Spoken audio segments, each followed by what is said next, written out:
Most of them knew who he was and they weren't having any of his and they put him in his place like a boy from the moment he walked in. He's sitting there, he's in the corner, keeping to himself. In fact, the withdrawals were so bad, they had to move Peggy to a completely different unit in the jail. So you know how we just saw Peggy arrested again for the second time and thrown in jail for beating up that poor girl, holding her hostage like an asshole. All why? Because she went out and showed her tits and he couldn't handle it. Well, remember when that happened? The other two clown assholes that worked for him, Jose, the little bitch, his security guard, they sat there during that whole time when the girl was getting beat up and they didn't do shit to stop it. In fact, they stopped her from calling the cops and from leaving. When that happened, we were all wondering, what happened to these two assholes? Why didn't they get charged? Well, it turns out one, I think, ended up turning into a rat, and the other thrown in jail, the same one as Peggy, charged with 2 felonies. And you know what I was thinking? At least those two assholes are together again, and they can keep that pegging in the family. Wait until I show you this shit.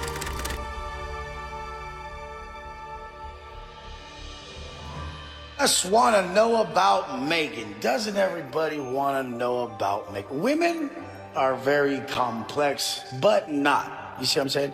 Megan's a great person. She literally is her energy's infectious. I really love her to death.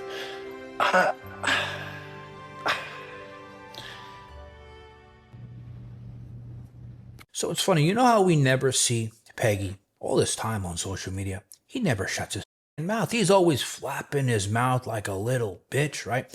Never shutting up, always getting himself into more trouble because of it. Well, for the first time in my life, I saw him like when I was in Catholic school in choir. I was a good boy. I didn't open my mouth in church getting my communion. Well, this is the first time I saw it out of Wes. And you know why? He goes to court the next morning after his arrest, and he's thinking he's getting bail, right? And the judge, she looks at him, she goes, "Listen, Peggy, you know what? You look like a piece of shit. And for that, you ain't getting no bail, you asshole." And she denied it. The only cure to your addictions and your drug use and your habits is discipline. It's discipline, that's it. When you get disciplined enough through your daily process, you empower yourself. You give yourself the power to choose. 42-year-old Wesley Watson stands before a judge after police say he severely beat his girlfriend of just a couple of months. So we're here on 5 counts for Mr. Watson. He had his own personal employees threatening her. He had his own personal employees oversee her to see what she was doing on the phone, Your Honor. I think there's even made reference to the victim that she effectively felt that she was being held hostage. Your Honor, this is not the first or second time that violence has been alleged against Mr. Watson. Police say he wouldn't let the victim leave the home after all of this took place. Now he remains in jail tonight, saddled with a $115,000 bond. So after that happened, I wanted to find out, how is this asshole handling jail this time? How is he doing? How is he taking it? Not that kind of way. Because we know he was on so many street drugs, right? But besides that, steroids, copious amounts of steroids, trenbolone, testosterone, HGH, right? All this shit. And he never comes off. So we know you come off that alone, you become a big bitch. So imagine coming off all those things, plus street drugs, alcohol. This guy must have turned into a little bitch in prison, right? Because I ended up talking to 2 employees, former employees who worked for Wes, right? And they stayed in the house with him because Wes is a little bitch. He doesn't let his employees leave either. He wants them all there around him all the time. He said one day, John, he goes, "I woke up and I saw Peggy sitting on the kitchen table with a mountain of that creatine and his face stuck in it like Al Pacino from Scarface." They said to me, they go, "John, I've never seen a white man do that shit and not drop dead." So this asshole was taking a lot of shit. Well, I ended up speaking, because I wanted to find out how this asshole's doing with all that withdrawals in the jail, right? I ended up speaking to multiple people who are in the jail who could tell me the story of what's going on with him. And they told me, they go, John, listen, when he got here, all those inmates, most of them knew who he was and they weren't having any of his shit, and they put him in his place like a pussy boy from the moment he walked in. He's sitting there, he's in the corner, keeping to himself and going through crazy withdrawals. In fact, the withdrawals were so bad, they had to move Peggy to a completely different unit in the jail that handles people coming off drugs, so that way they can get accustomed to how their regular life is going to be. Because I was thinking, all these things he was doing, all these drugs in him, during the crime, during this whole ordeal, he wasn't sober. So imagine how he felt the day he woke up, sobering up, and realizing how bad he f***ed up his life. When I wake up today, I don't want to do that shit. I don't want to go down that painful road again. That road was painful as to me. For years, I woke up and said, never again, not today. And then something would trigger me to where I would get weak and I would choose the negative route over the positive one. But now, I don't let triggers faze me because I'm strong enough. Because I wake up in the morning and my first thought is something that just empowers me that my life is worth it, I'm worth it, and then I prove it with action and build that baseline discipline up through my daily small acts. So when my weakness comes about, I don't fall victim to my old vices, the drugs, the negative shit, the anger. I don't fall victim to it no more. I've done so good on my anger lately too. I'm so proud of it. Now going back to the day the crime happened, you guys remember in the police report it said Jose, the bitch butler, he didn't do anything to help the girl. He was watching, and so was that bitch security guard, not letting the girl leave when she tried to.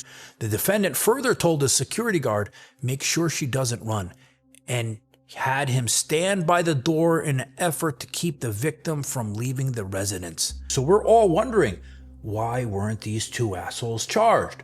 Well, Jose, he was arrested this morning because he found out there was a warrant out for his arrest, but he didn't know what the charges were at the time. So he was all excited, thinking, now I'm going to be part of the cool club. I'm going to jail with Peggy, right? Well, he says, you know what? I'm going to do it in style, in class, because I'm proud of doing all these things. So he goes, gets in Peggy's car, has the same chauffeur take him to the jail to turn himself in. All right, this is some serious shit. If you had an active warrant right now for your arrest, would you rather get picked up in the cop car or just pull up to the jail in that Mansory Phantom? I'm like, I think I already know my option and what I picked, but it changed real quick because he wasn't so proud when they ended up charging him for 2 felonies. One for false imprisonment, the other, very serious one, another felony, for tampering with a victim or witness, okay, which means you're harassing or threatening a victim or witness so they don't tell the story. So now thinking about this, you know what I think they planned on doing? Well, Jose, shortly before he turned himself in, was on a FaceTime call with Peggy, and he's sitting there smiling. They're enjoying themselves, it looks like, right? I think they were planning on paying off the girl or threatening her to not show up to court, not press charges, and then thinking that he may get off and get out of jail. Their plan, the little bitches, didn't work. You know why? The security guard, there's no warrant out for him. He's not been arrested. There's no charges for him, and he was there. Why is he getting off? Well, what's Peggy's biggest nightmare in life? He hates rats, right? Well, I think that security guard ratted on him, ratted on Jose, so he doesn't have to go to jail, and Wes's biggest nightmare came true because the security guard is in charge and he's free roaming the streets, and Peggy and Jose are sitting in the cells like butt buddies together again. Really believe she genuinely loves you. You guys, these people who are so skeptical about like women and love and connection, it's because you so like there's no way I don't believe women love me. Like, have you seen me? Like, I'm the shit. Like, you're I don't believe women love you. You've done nothing, and you're nobody.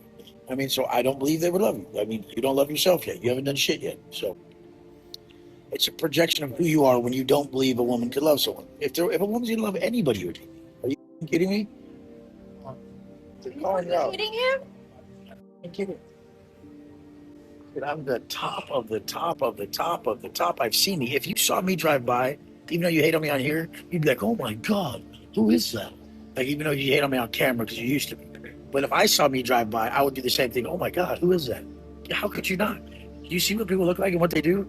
Just pull up that black Man Street Phantom. That thing looks like it's on the ground and shit. We're just sliding through.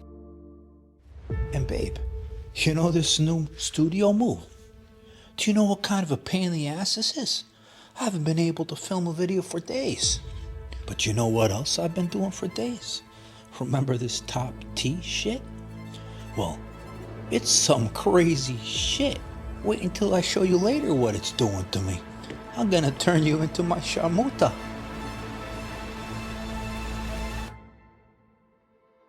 Guys, thanks for watching. Please hit like on my video.